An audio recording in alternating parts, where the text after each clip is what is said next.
고난주간 특별 새벽기도에 맞이해서 우리가 고난당할 때 하나님께서 우리에게 베푸시는 여러 가지 은혜와 혜택들을 우리가 같이 살펴보고 있는데, 첫째 날은 우리가 고난과 위로에 대해서 살펴봤죠.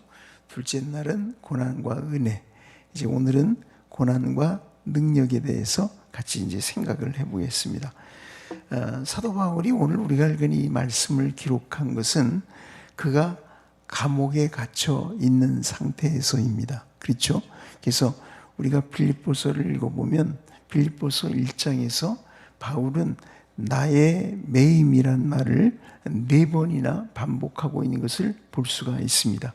그러니까 감옥에 갇혀 있다는 말이죠. 오늘 우리가 읽은 본문 바로 다음에 빌립보서 4장 14절에는 너희가 내 괴로움에 참여하였으니 잘 알도다. 거기는 내 괴로움이라고 표현했는데 역시 같은 사실을 가리키는 말일 것입니다. 자, 이와 함께 사도 바울은 빌립보서에서 자신에 대해서 이런 말을 한 것이 있습니다. 빌립보서 3장 10절인데요. 내가 그리스도와 그 부활의 권능과 그 고난의 참여함을 알려하여, 여기 그 고난에 참여한다, 예수 그리스도의 고난에 함께한다라는 말을 바울이 여기서 쓰고 있습니다. 뿐만 아니라 그는 빌립보 교회 성도들에게는 이렇게 말을 했습니다. 빌립보서 1장 29절과 30절입니다. 그리스도를 위하여 너희에게 은혜를 주신 것은 다만 그를 믿을 뿐 아니라 또한 그를 위하여 고난도 받게 하심이라. 너희에게도 같은 싸움이 있음이 너희가 내 안에서 본 바요 이제도 내게서 듣는 바니라. 내 안에서 듣는 바니라. 그러니까 이게 무슨 말입니까? 너희가 내 안에서 본 바요 이제도 내 안에서 듣는 바라는 말은 바울이 지금도 고난을 받고 있다는 말입니다. 그런 얘기입니다. 따라서 오늘 본문에 언급된 11절의 궁핍함으로라는 말이나 12절에 나오고 있는 비천, 배고픔, 궁핍이란 말들은 모두가 감옥에 갇혀 바울이 당하고 있는 그 고난을 반영하고 있는 말들이라 그렇게 볼 수 있습니다. 자, 여기서 바울은 이제 이렇게 말을 합니다. 11절, 오늘 우리가 읽은 11절 하반절에 보면 어떠한 형편에든지 내가 자족하기를 배웠노니 라고 말을 합니다. 여기 자족한다는 말이 나오죠.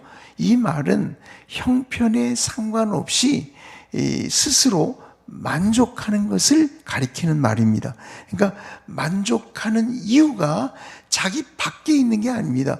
외부의 형편이나 조건에 있는 게 아니라 만족하는 이유가 자기 안에 있다는 말입니다. 바울이 이런 의미의 만족을 말한 곳이 한 군데가 더 있습니다. 디모데전서 6장 6절, 7절, 8절인데 이런 말씀입니다. 그러나 지족하는 마음이 있으면, 여기 지족하는 마음이라는 말을 썼죠.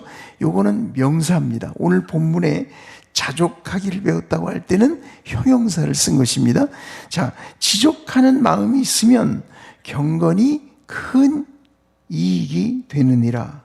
우리가 세상에 아무것도 가지고 온 것이 없음에 또한 아무것도 가지고 가지 못하리니 우리가 먹을 것과 입을 것이 있은즉 족한 줄로 알 것이니라. 그렇게 말을 했습니다. 여러분, 여기 보면 이 지족하는 마음이라고 그랬잖아요. 이게 만족하는 마음입니다. 이 만족은 소유에 대한 이런 생각에서 나온 겁니다. 어떤 생각이냐? 우리가 세상에 아무것도 가지고 온 것이 없음에 또한 아무것도 가지고 가지 못할 거라는 이런 생각, 이런 재물관에서 말하자면 만족이 온 거예요. 소유가 많든지 적든지 이 사람은 만족할 수가 있는 겁니다. 그러니까 우리 그리스도인들은 세상 사람들과 달리 이런 재물관을 가질 필요가 있죠. 세상 사람들은 마치 자기가 세상에 그 재물을 가지고 온 것처럼, 마치 그 재물을 죽어서도 가지고 갈 수 있는 것처럼 그렇게 탐욕을 부리고 집착하는 거 아닙니까? 그러나 우리 그리스도인들은 우리가 세상에 아무것도 가지고 온 것이 없고 아무것도 가지고 갈 것이 없습니다. 이 세상에 있는 동안 잠시 쓰다가 두고 갈 것이 재물입니다. 그렇기 때문에 재물이 많든지 적든지 그리스도인들은 지족하는 마음을 갖는다. 여기 만족하는 마음을 가지고 살아간다라고 말하고 있는 것입니다. 마찬가지로 오늘 본문에서도 만족하는 이유는 우리 안에 있습니다. 자기 안에 있습니다. 바울은 그 이유를 이렇게 말한 것입니다. 12절, 13절인데요. 여러분 다시 한번 읽어보겠습니다. 시작. 내가 비천에 처할 줄도 알고 풍부에 처할 줄도 알아. 모든 일에 배부르며 배고픔과 풍부와 궁핍에도 일체의 비결을 배웠노라. 내게 능력 주시는 자 안에서 내가 모든 것을 할 수 있느니라. 여러분 여기 보면 바울이 이렇게 말하잖아요. 내가 비천에 처할 줄도 안다. 여기 안다 그랬어요. 그죠? 또 풍부에 처할 줄도 안다. 그렇죠? 그리고 또 뭐라고 그럽니까? 모든 일에 배부르며 배고픔과 풍부와 궁핍에도 일체의 비결을 배우노라. 비결을 배웠다라고 말합니다. 그러니까 나는 안다, 비결을 배웠다라고 바울이 이렇게 말을 하는데, 이것은 사실은 그 바로 앞에 나와 있는 바울이 뭐라 그랬습니까? 어떠한 형편인데 자족하기를 배웠다고 그러잖아요. 배웠다.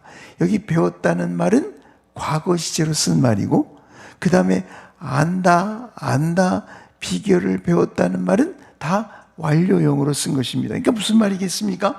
사도 바울이 어떠한 형편에 자족하기를 배웠습니다. 그 배운 결과가 뭡니까? 이런 것들을 알고 있는 것이고 비결을 배웠다고 말하고 있는 것입니다. 그러니까 12절은 11절 하반절에 대한 구체적인 설명이라고 말할 수가 있을 것입니다. 이처럼 바울이 형편에 상관없이 스스로 만족하는 이유가 있는데, 그것은 뭐냐? 그가 배운 비결 때문입니다. 그 비결이 뭡니까? 내게 능력 주시는 자 안에서 내가 모든 것을 할 수 있느니라. 이겁니다. 이거를 배운 겁니다. 여러분 우리가 이 말씀을 오해하지 말아야 되는데, 종종 이 말씀이 사람들은 오해를 하죠. 그래서 적극적인 사고, 긍정의 힘, 무한한 잠재력을 이 말씀이 말하는 것이라고 그렇게 생각하지만 그런 뜻이 아닙니다. 이 말씀은 제가 앞에서 설명드린 대로 감옥에 갇혀 고난당하는 바울이 경험하는 능력에 대한 말씀입니다. 여기서 바울은 그리스도인의 고난을 위한 능력을 우리에게 말해주고 있습니다. 그러니까 그리스도인이 고난당할 때 우리가 경험할 수 있는 능력이 있다는 거죠. 여기 보면 내게 능력 주시는 자라고 바울이 말을 한 것은 그리스도를 가리키는 것이 분명합니다. 왜냐하면 바울은 같은 표현을 그리스도에 대해 쓰기 때문입니다. 여러분 디모데 전서 1장 12절에 보면 나를 능하게 하신 그리스도 예수 우리 주께 내가 감사함을, 이런 말이 나와요. 나를 능하게 하셨다. 오늘 똑같은 말이에요. 내게 능력 주시는, 같은 말입니다. 또 디모데후서 4장 17절에도 보면 주께서 내 곁에 서서 나를 강건케 하시면, 나를 강건케 하신다, 내게 능력 주신다, 이게 다 같은 표현들입니다. 그러니까 오늘 본문에서도 내게 능력 주시는 자, 이분은 바로 예수 그리스도십니다. 우리가 바울이 강조한 말을 놓치지 말아야 되는데 이런 겁니다. 11절에 보면 어떠한 형편이든지, 이 말은 무슨 말이겠어요? 모든 가능한 형편을 다 포함시켜서 말하고 있는 겁니다. 그리고 12절에 이렇게 말합니다. 내가 비천에 처할 줄도 알고 풍부에 처할 줄도 안다. 여기 궁핍에 처할 줄도 알고 이러질 않고 비천에 처할 줄도 안다, 이렇게 바꿔서 말을 했습니다. 그러니까 이거는 단지 물질적인 형편뿐만 아니라 바울이 처한 어떤 신분상의 형편까지도 다 포함해서 바울이 말하고 있다는 것을 보여줍니다. 그리고 여기 보면 모든 일에, 그렇죠. 모든 일에, 일체의, 이런 말들은 모든 형편들이 여기서 제외되지 않고 있음을 바울이 나타내는 말들입니다. 뿐만 아니라 13절에서도 다시 한번 이 사실을 강조하죠. 내게 능력 주시는 자 안에서 내가 뭐라 했어요? 모든 것을 할 수 있다. 그 모든 것에는 예외일 수 있는 게 없습니다. 우리가 어떤 형편과 처지에 놓여들어도 그리스도는 우리에게 능력을 베푸시는 분으로 우리 안에 계십니다. 우리가 그 사실을 잊지 말아야 됩니다. 그리스도인이 어떤 고난에도 만족할 수 있는 이유는 뭐냐? 그것은 내게 능력 주시는 자가 있기 때문입니다. 어떤 고난에도 그리스도께서 베푸시는 능력이 있기 때문에 그리스도인들은 고난에 망하지 않습니다. 고난에 결코 좌절하지 않습니다. 어떤 고난도 인내하고 이겨낼 수 있게 됩니다. 우리가 이 말씀을 통해서 두 가지를 좀 기억할 필요가 있습니다. 첫째, 바울은 여기 어떠한 형편이든지 내가 자족하기를 배웠노니라고 말을 하는데, 이 말은 특별히 고난을 통해 배운 것을 말하고 있습니다. 그러니까 만약 사도 바울에게 고난이 없었다면 그는 이런 사실을 배우지 못했을 거예요. 우리도 마찬가지입니다. 고난은 우리에게도 이런 사실을 배우는 기회가 된다는 사실을 잊지 마셔야 합니다. 우리가 고난을 겪지 않으면 이런 건 배울 수가 없어요.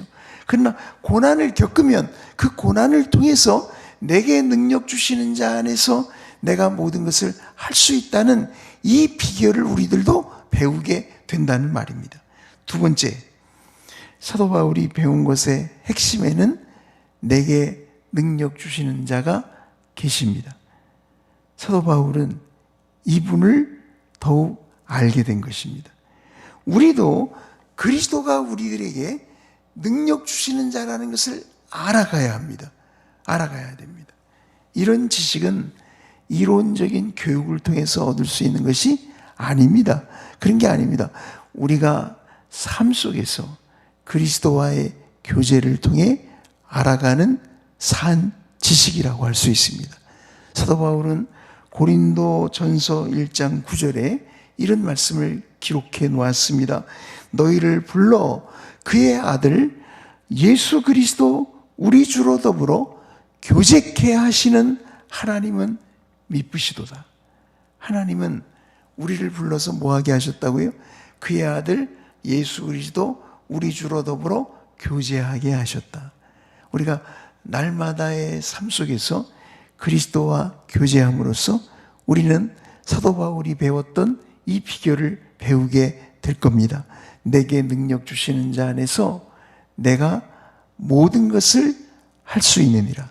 우리가 어떤 고난에 놓이든, 우리가 어떤 형편과 처지와 환경에 놓이든지 상관없이 내게 능력 주시는 예수 그리스도로 인해서 그분의 그 능력에 힘입어 우리가 고난을 이겨낼 수 있다는 사실을 우리들이 꼭 기억할 수 있게 되기를 바랍니다. 그리스도는 지금도 살아계십니다. 여기 내게 능력 주시는 자 안에서 할 때 능력 주신다. 이게 현재형입니다. 내가 모든 것을 할 수 있느니라. 이것도 현재형입니다. 현재형입니다. 현재 그리스도는 우리들에게 능력 주시는 자로서 우리가 어떤 고난도 이겨낼 수 있도록 능력을 베풀어 주십니다. 그 사실을 잊지 않게 되길 바랍니다. 기도하겠습니다. 하나님 아버지, 사도 바울이 고난을 통해서 내게 능력 주시는 자 안에서 내가 모든 것을 할 수 있느니라 라는 것을 배운 것처럼 사도 바울이 고난을 통해서 내가 어떠한 형편이든지 자족하기를 배웠다고 말할 수 있었던 것처럼 우리들도 이 땅의 고난을 통하여 이 비결을, 사도 바울이 배웠던 이 놀라운 진리를 우리들도 배우게 해 주옵소서. 우리도 이런 사실들을 알게 해 주옵소서. 그래서 날마다의 삶 속에서 비록 우리에게 고난이 있을지라도, 우리에게 환난이 닥칠지라도 그 가운데 우리에게 능력 주시는 예수 그리스도가 함께하고 있음을 잊지 말고, 낙담하지 말고, 두려워하지 말고, 주님을 바라보고 의지하고 주님을 더욱 신뢰함으로 주님 안에서 모든 고난 가운데 승리하는 하나님의 백성들이 다 되게 하여 주옵소서. 오늘도 우리들의 삶 속에서 내게 능력 주시는 자 안에서 내가 모든 것을 할 수 있느니라 라는 믿음의 고백을 가지고 담대하게 살아가는 우리 모두가 되게 하여 주옵소서. 지금은 우리 주 예수 그리스도의 놀라우신 은혜와 하나님 우리 아버지의 변함없는 사랑과 성령 하나님의 교통하심이 이 자리에 있는 모든 주의 백성들 위해 이제로부터 영원토록 함께 있을지어다. 아멘.